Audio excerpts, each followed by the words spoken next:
स्वागत है आपका शिक्षा साथी में। आज हम पढ़ने वाले हैं हिंदी में रस के बारे में। हालांकि इस टॉपिक पर हमने 2 वीडियो पहले से ही अपलोड किया हुआ है, जिसकी लिंक इस वीडियो के डिस्क्रिप्शन बॉक्स में मिल जाएगी।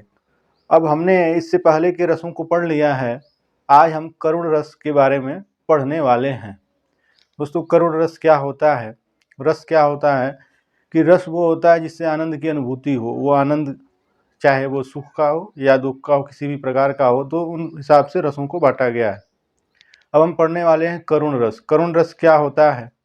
करुण रस का परिभाषा कुछ इस तरह है कि किसी भी प्रिय व्यक्ति अथवा वस्तु के विनाश से, किसी प्रिय व्यक्ति हो या वस्तु हो, उसके विनाश के कारण उत्पन्न क्षोभ, मन में उत्पन्न क्षोभ अथवा मन की संवेदनात्मक स्थिति के कारण मन में जो शोक नामक स्थायी भाव जागृत होते हैं, वहाँ पर करुण रस होता है। इसके उदाहरण को हम देखेंगे तो एक बहुत ही फेमस उदाहरण है, मणि खोवे भुजंग सी जननी, फन सा पटक रही थी शीश, अंधी आज बनाकर मुझको, किया न्याय तुमने जगदीश।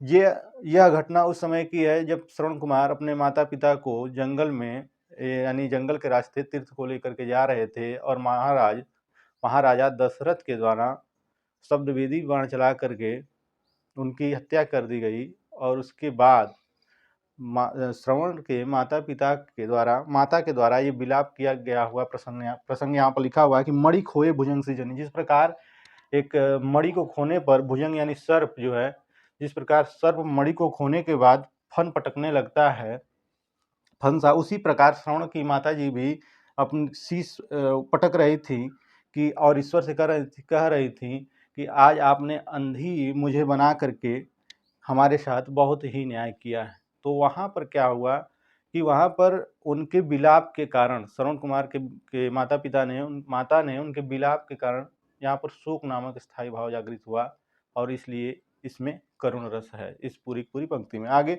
दूसरा उदाहरण देखेंगे, शोक विकल सब रोवहि रानी, रूपशील बल तेज बखानी, करहि विलाप अनेक प्रकारा, परहि भूमि तल बारहि बारा।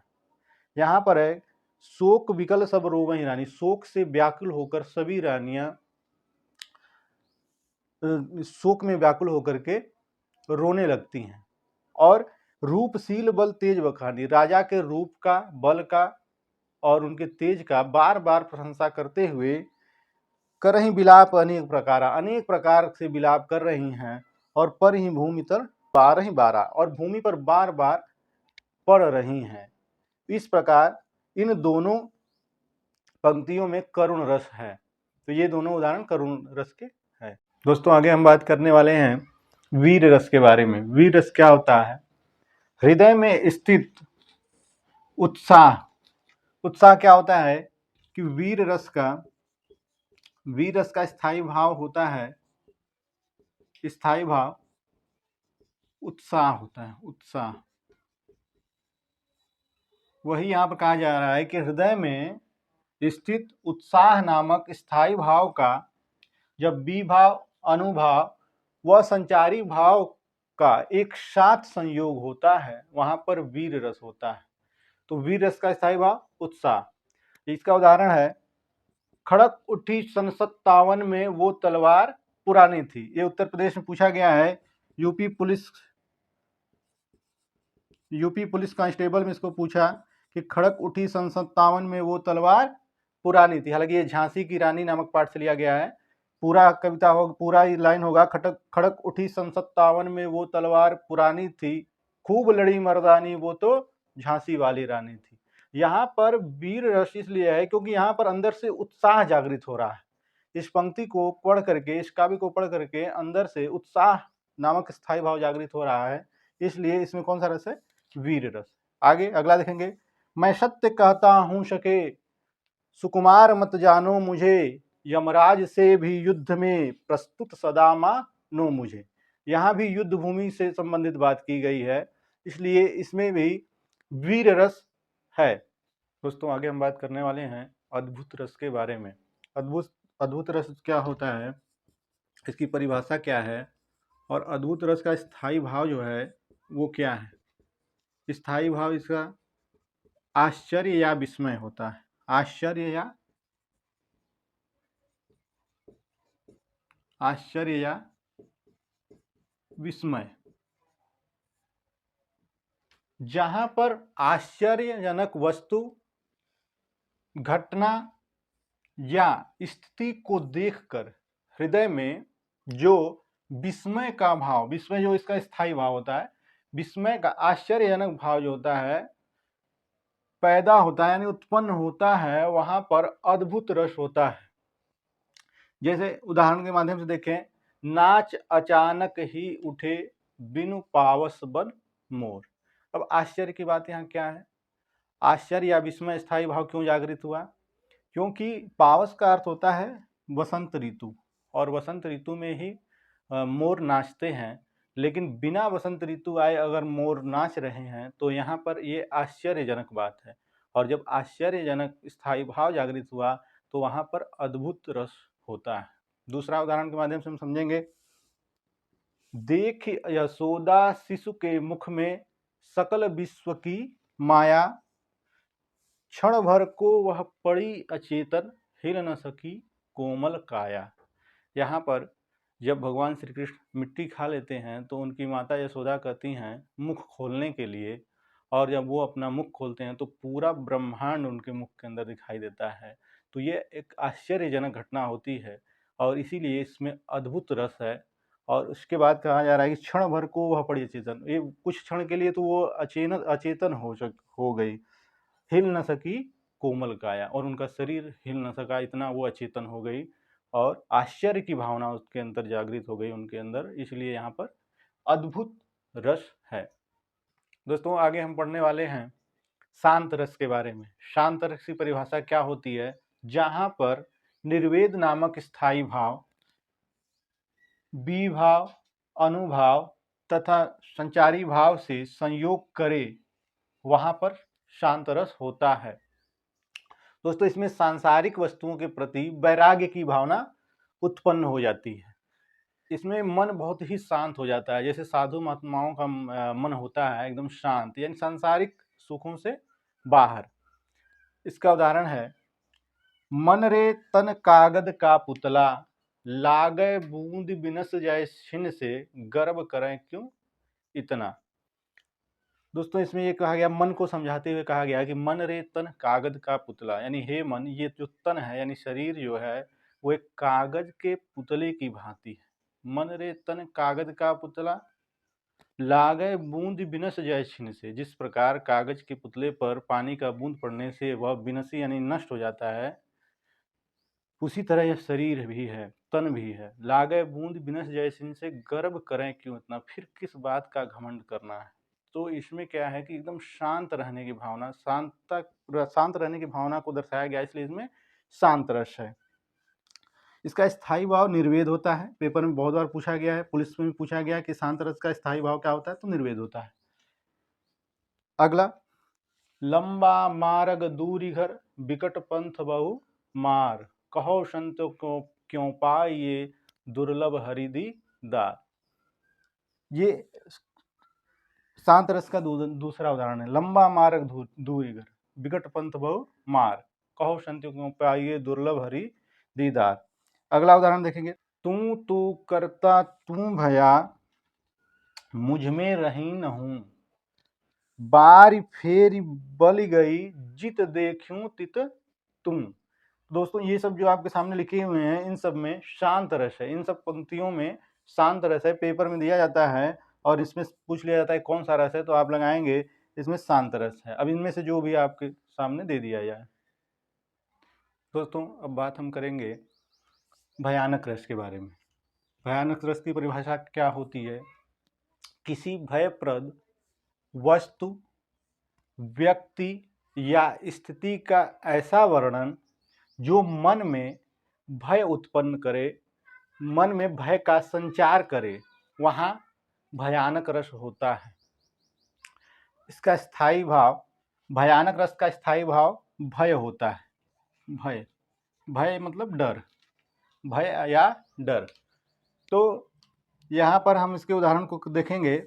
लंका की सेना तो कपि के गर्जन रव से कांप गई, हनुमान के भीषण दर्शन से विनाश को ही भांप गई। यहाँ जो है लंका की सेना के अंदर भय नामक स्थायी भाव जागृत हुआ, क्योंकि उन्होंने, वहां की सेना ने हनुमान जी के गर्जन रव से ही कांप गई और उनके विशालकाय रूप को देखकर अपने विनाश को भांप गई। तो यहाँ पर जो लंका की सेना के अंदर डर नामक यानी भय नामक स्थायी भाव जागृत हुआ हनुमान जी के कारण, तो यहाँ पर भय नामक स्थायी भाव जागृत होने के कारण यहाँ पर कौन सा रस होगा? भयानक रस। दूसरा देखते हैं, दूसरा उदाहरण। एक ओर अजगर ही लखी, एक ओर मृगराज, बिकल बटोही बीच ही परयो मूर्छा खाए। यहाँ एक बटोही है, बटोही का मतलब होता है पथिक, रास्ता चलने वाला, और वो जा रहा होता है और एक तरफ वो देखता है अजगर को, अजगर ही लखी, एक ओर अजगर ही लखी, एक ओर मृगराज, मृगराज माने जंगल का राजा यानी सिंह को कहते हैं, और दूसरी तरफ उसने क्या देखा? सिंह को। तो एक तरफ अजगर और दूसरी तरफ सिंह, और भय के कारण बिकल बटोही बीच ही गिरियो मूर्छा का खाए। तो वहां पर उस बटोही के अंदर जो भय नामक स्थायी भाव जागृत हुआ, तो इसके कारण इस पंक्ति में कौन सा रस है? तो इन दोनों पंक्तियों में भयानक रस है, क्योंकि भय नामक स्थायी भाव जागृत हुआ है। दोस्तों आगे हम बात करने वाले हैं विभत्स रस के बारे में। विभत्स रस क्या होता है?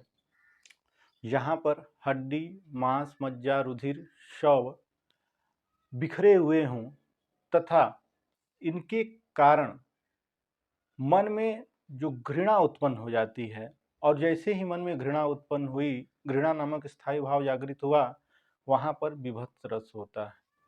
तो विभत्स रस का स्थायी भाव दो होते हैं, एक जुगुप्सा होता है, अगर जुगुप्सा न दे तो घृणा, जुगुप्सा या घृणा, ये दोनों विभत्स रस के स्थायी भाव हैं। इसका एक उदाहरण है, बहुत ही फेमस उदाहरण है इस रस का। सिर पर बैठ्यो काग, आंख दो खात निकारत, खींचहि जीभ स्यार अति आनंद उर धारत, गीध जांघ को खोद खोद के मांस उपारत, श्वान अंगुरिन काट काट के खात विदारत। यहाँ एक शव पड़ा हुआ है और उस शव पर के सिर पर, यहाँ एक जानवर का या किसी मनुष्य का जो भी है एक शव है, उसका वर्णन किया गया है कि उसके सिर पर काग मतलब कौवा बैठ के उसकी आंखों को निकाल रहा है, खा रहा है, खात निकारत, खींचत जीभ ही श्यार, श्यार जो है उस शव के जीभ को खींच करके अति ही आनंद उधारत, आनंद ले रहा है। गीध जांग ही, उस शव के जांग को गीध खोद खोद के मांस उबारत, उस शव के जांग को गीध जो है खोद खोद कर उसका मांस निकाल रहा है। श्वान मतलब होता है कुत्ता, श्वान अंगुरिन, उस शव के अंगुरिन को श्वान अंगुरिन काट काट के खात निकाल। अब यहाँ पर ऐसा वर्णन किया गया है कि वहां पर घृणा स्वतः उत्पन्न हो जाती रही है, और घृणा जैसे ही उत्पन्न हुई वहां पर विभत्स रस हो गया।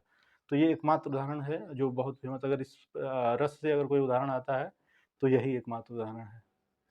दोस्तों आगे हम पढ़ने वाले हैं वात्सल्य रस के बारे में। वात्सल्य के रस क्या है? ये 9 रसों में नहीं आता। हालांकि आज से इसके प्रवर्तक की बात करें तो वात्सल्य रस के प्रवर्तक जो माने जाते हैं आचार्य विश्वनाथ माने जाते हैं। आचार्य विश्वनाथ, और इसका जो स्थायी भाव है वत्सल रति होता है। वत्सल रति, संतान के प्रति माता पिता का जो स्नेह है उससे उत्पन्न रस का नाम वात्सल्य रस होता है। दोस्तों सूरदास जी के द्वारा भगवान श्री कृष्ण के बचपन की लीलाओं का वर्णन जितना भी किया गया है, उन सभी काव्यों में वात्सल्य रस ही देखने को मिलता है। यहाँ पर वहाँ से 2 उदाहरण लिए गए हैं।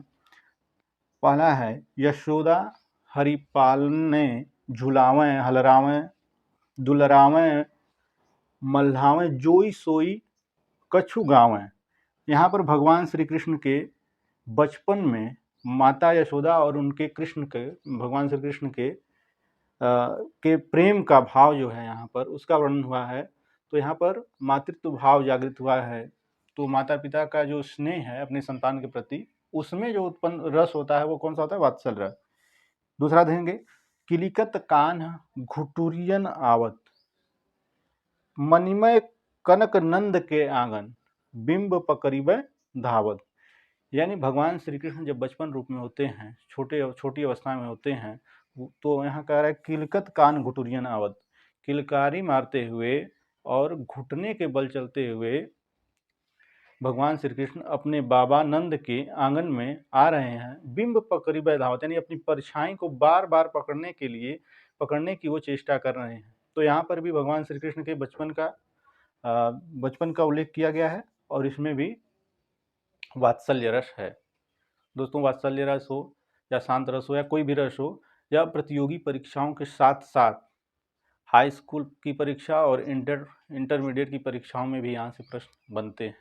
इंटरमीडिएट की परीक्षाओं में शांत रस को अभी पूछा, शांत रस या श्रृंगार रस का उदाहरण दीजिए और उसके बाद उसकी परिभाषा लिखिए। और परिभाषा पर भी नंबर दिया जाता है और उदाहरण पर भी नंबर दिया जाता है। और प्रतियोगी परीक्षाओं में ऐसे छोटे छोटे पंक्तियों में काव्यों को दे करके इसमें कौन सा अलंकार है पूछ लिया जाता है, तो वो स्थायी भाव के कारण हम पता लगा पाते हैं। तो रस के बारे में इतना ही, और उम्मीद करते हैं आपको अगर ये वीडियो पसंद आया होगा तो आप चैनल को सब्सक्राइब करें और वीडियो को लाइक करें। धन्यवाद।